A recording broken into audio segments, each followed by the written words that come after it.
right, let's get to the AFC South. Houston Texans, your champs a season ago. They won 10 games. They're over under this year, 9.5 games. You can get plus 100 if you want to go over that. And I'm buying them. I went 11. I just, those graphics, the who's stopping this offense graphics. Who's stopping this defense?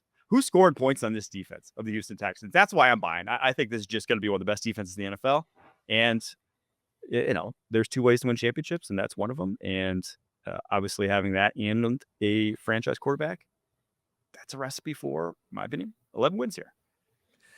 I went 9 here because I do think that defense is going to be fantastic. I think what DeMeco Ryans has done in rebuilding San Francisco's defense in Houston this quickly is one of the more commendable things that's in the NFL right now. But offensively, outside of the offensive line issues, you're going to be playing a lot of rookies with the starters. I mean, I like Jaden Higgins and Jalen Noel coming out, but these are rookie receivers coming in for a team that immediately wants to win. There's going to be some growing pains there. The offensive line still kind of figuring out what their best five is.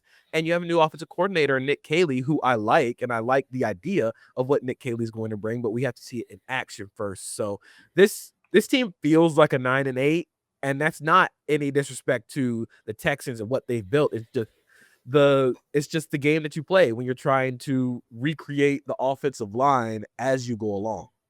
Yeah, I see a tough-ass team. I see a gritty team that's identity is we are going to play, we have no problem winning football games with baseball scores. And you point to who is stopping this unit. I just think about the fire-breathing dragons on the edge and the things they can do on that back end with all the skill they've got. But it's all going to come down to how that offensive line gels. And, I scratched my head when they let Laramie Tunsil walk to Washington, and I'll still scratch my head about it until I see that they got in return 2, 3, 4 guys that can step in there and play, because CJ Stroud needs his get back, okay? He lost his boo, and now he needs it back. And I fully anticipate him doing his job. But as we've said so many times on this show before, offensive line matters. And if they don't have the right unit out there, the strongest point of their team, CJ Stroud, in my opinion, is not going to be able to showcase that. Yeah, to go back to the defense just for a second, because I do like the offensive line. Everyone knows it could be a disaster, right? But I do think schematically they can at least do more than what they did last year to mitigate how much it can be a problem. But defensively, they had the lowest completion percentage against in the NFL last season, the second lowest success rate against in the NFL. They should have been, they should have been like the Eagles. They just gave up a lot of big plays. And some of that was, some of that was Eric Murray. Some of that was, a rookie safety on the back end. Some of that was a rookie corner across from Derek Stingley. Those guys aren't rookies anymore. I don't think we'll see some of the same mistakes. And then CJ Gardner-Johnson, who had one of the biggest roller coasters I've ever seen. He goes from the guy tore his ACL to the guys actually might practice next week, and he's definitely going to be back for week 1 now. So adding him in place of Eric Murray, I think it's a massive upgrade and going to pay massive dividends. That's just like, this is right up there with the Broncos, right up there with the Ravens of just, you're going to have to pack your lunch every time you win because of. Mm-hmm. Yes. So that's why I go with 11 wins for this Texans team. All right, Indianapolis Colts. 8 wins last season, over under 7.5, a very neutral line there. That's at minus 110 right now. And it's neutral because we are split on it. I'm going 7. JP's going 7. Kyle's going 8. It just, Vegas feels like they hit this one. Yeah, I mean, the biggest thing outside of quarterback is you're starting two new guys on the offensive line from a unit that was actually pretty good last season. We're able to run the ball well. I really want to see if Bortolini and Matt Gonsalves can really gel together. It's going to help having Quentin Nelson at left guard. It's going to help having continuity of Braden Smith at right tackle. But there's so many questions about this offense, even outside of quarterback. Can this receiver room be more consistent? I think if they can just get the receiver room is really weird in where they'll have a great game for like 2.5 quarters and then fall apart the rest of the game. And that just completely sets the tone for the rest of the season.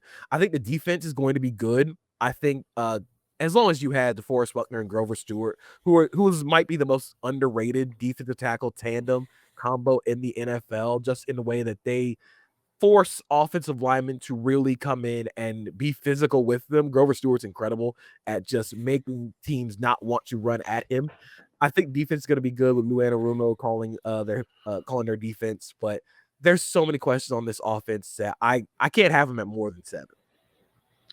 Look, you got to go one better than last year, right? I mean, Anthony Richardson gets another year. You bring in the break glass in case of emergency with Daniel Jones. You draft Tyler Warren, who I feel like is an immediate boon to your offense with all the things that he can do. You talked about having a unit on the offensive line that has success running the football. Well, stick to that, and let's hope that Anthony takes the next step as a quarterback. As it pertains to that defensive front, that's a nightmare. You get one guy in the middle who's a real threat, whether it be in the run or the pass. And you talked about Grover being a hog. That was like Akeem Hicks when I played, like just stay away from 96. But they've got Defoe on the other side. So it's like, where are you going to go? They've got dudes on the edge as well. And as far as the inconsistency in that receiver room, I think the onus is on the quarterback to keep these guys involved. And every single time that you line up as a receiver, you need to have the understanding that if you you need to have the feeling that if you make the right read, if you get open on time, the ball will be in your hands. And if it's not, you're not going to be all there. And there breeds the inconsistency in the receiver room as well. I think it's also inconsistency is almost built into how this receiving core was put together, in that you have too many role players. You have too many guys who have to do, and Mitchell, he's obviously, we talked about him just being this uber inconsistent guy to begin with, and that's going to need to get cleaned up over the course of his career. But Josh Downs has to play the slot, right? He's like a pure slot receiver, can't do much more than that. Alec Pierce is has to just run the vertical tree. He cannot do anything outside of run the vertical tree. He does that all right, but it's just like, if you want to try to get him on a slant, he's not going to get open. And then Michael Pittman is just purely a possession receiver. When you want to attack Michael Pittman down the football field, that ain't going to work either. So they have this hodgepodge sort of group that you have to almost put into the exact right pieces, so exact right places every time, or it's not going to look great. So I wanted to buy the Colts. I really did. I love what they've done with this roster. And I think there's two places where we'll be obviously determine where this season goes for the Colts. One is quarterback. Obviously, we know that, however that shakes out. Then 2 is just Latu. If he turns into, I had a really high grade on him coming out. I thought he was, had so many pass rush moves as disposed. I thought he has great bend for the edge. I think his combination can work, but he was not dominant as a rookie. He was solid, not dominant. If he goes to, takes that second-year leap to dominance, and they finally have a guy, because they haven't had a guy since, Robert Mathis in that defensive front that's really been a high-end pass rusher. If they get a guy, that can transform this defense, because they've done so much in the back end. So wide range of outcomes, in my opinion, for the Colts. They're well coached, but I'm going to need to see it before I believe it. All right, Jacksonville Jaguars. 2024, they won 4 games. Vegas is buying them, and Jags fans are buying them even more. 7.5 is the over-under, and it's minus 125 if you want to bet that over. And it looks like we're all betting that over, JB. Being a Jaguars fan, I emotionally hedge again for a lot of Jaguars teams, because I just know it can all fall apart very quickly. But I'm really excited about this offense. I think the offense can be really fun, even just in what you saw in their preseason game against the Steelers. It wasn't all fireworks, but it just looked sharper. It looked crisper. It looked like there was more precision. You saw a lot more precision from Trevor Lawrence. And I think that he is going to, when healthy, if he can remain healthy, he's going to help bring the offensive line up a little bit, because when he's healthy, he's shown the ability to kind of mitigate pressure pretty well. And if you had Travis Hunter playing well at receiver, with Brian Thomas Jr., with Liam Cohen calling plays, the offense should be good. My biggest worry is the defense, and specifically the middle of the field, because Foye Oluokun and Devin Lloyd are good run defenders, but the middle of the field leaves a lot to worry about. I believe they were one of the worst teams at defending the middle of the field last year by DVOA. So you don't really change the personnel there, because you're kind of locked into them. You add Eric Murray, and you're just sort of hoping that you can get some better play out of Lloyd and Oluokun in the middle of the field. But I'm excited about this offense. I think they are in a position where if they can catch a heater like they did in 2022, if they can ride a win streak, they can make the playoffs. But I'm not expecting playoffs for this team. Yeah, don't let Trevor Lawrence get confident. I mean, it's something that you never, like, if you're the opposing team, you never want to see a guy with that much talent. And we've seen it. Let's face it. Trevor Lawrence is talented. You throw a creative offensive mind in there with a fresh set of ideas. It's like that Cleveland Browns conversation. They had the tidal wave, and now it's Liam Cohen's, and he's got two great receivers. Well, he's got one great receiver and one very young, talented receiver. It remains to be seen how they use him. But this offense will be fun. I don't expect them being a dominant team, but I fully anticipate their offense week in, week out, being able to compete with whoever's out there because they're two options at the receiver position. JP, I want to hear your take on this because I'm of the opinion that so obviously the biggest weakness on offense is the offensive line. Not only because their receiver room and running back room is obviously not a weakness, but also because it has some big question marks. I think, though, that it can outperform when you have an offense coordinator and Liam Cohen, that like there's enough here where you could scheme around it. You could still get the job done, and this can still be like a top 10 offense in the NFL. Am I crazy to say that? I don't think you're crazy because the offensive line is talented. Anton Harrison is the first-round pick. Walker Little was believed to be a first-round talent before getting hurt. He has been a guy that's consistently pushed Cam Robinson for most of his career. You have talent at the tackle positions, and you filled it in with guys who can help raise the floor of the offensive line. I think the biggest thing for the offensive line is getting Trevor Lawrence healthy and keeping Trevor Lawrence healthy. Because when Lawrence is healthy, like I said, he's done a pretty good job of mitigating pressure. And he's a good quarterback at avoiding pressure. It's just keeping him healthy is going to be the biggest point in this offense. And I also think reducing the margin or widening the margin for error for this offense and for Trevor Lawrence as a passer is going to be huge. And I think that's something that Cohen has really worked on this offense. There's going to be a lot of yards after the catch opportunities for all the skill position guys. I think Brenton Strange could have a really fun year. I think he's going to be a really fun receiving option at tight end, but I think this offense is going to be good. The defense is really just one of my biggest question marks.